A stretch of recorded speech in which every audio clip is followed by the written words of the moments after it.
یہ وہی عدالتیں ہیں میڈم، یہ وہی عدالتیں ہیں جب آپ کے دور میں یہی وہ عدالتیں ہیں جنہوں نے پی ایم ایل این کے خلاف جو ہے جب فیصلے سنائے تو آپ نے کہا جی جو یہ تو سچ کا بول بالا ہو گیا، آپ لوگوں نے مٹھائیاں بانٹی تھی، تو آج اگر فیصلے وہی عدالتیں آپ کے خلاف آ رہے تو آپ لوگ یہ کہہ رہے کہ یہ غلط ہے۔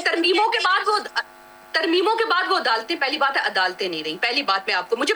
بات بھی کرنے دینا، پہلی بات ہے ترمیموں کے بعد وہ عدالتیں نہیں رہیں۔ نمبر 2 یہ، اب مجھے آپ بتائیں جب عدالتوں میں یہ ساری باتیں تو ریکارڈ میں ہیں جو میں آپ کو باتیں بتا رہی ہوں، ڈاکٹر نے کہا کہ ہم نے کوئی طبی معائنہ نہیں کیا، پھر بھی اس کے باوجود سزا، دیکھیں سزائیں تو آپ کے پاس ایسے ہاتھ میں رکھی ہیں نا، 10 سال آپ ریوریوں کی طرح بانٹ دیتے ہیں،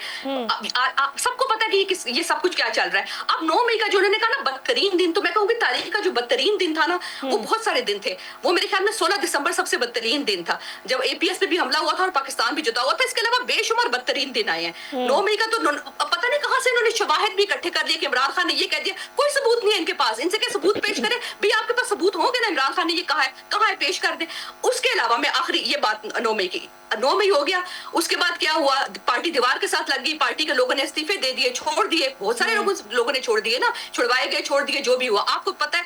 سب ہر انسان کو پتہ ہے پاکستان میں کیا ہوا۔ اس کے بعد کیا ہوا، الیکشن ہوئے، کیا کیا الیکشن میں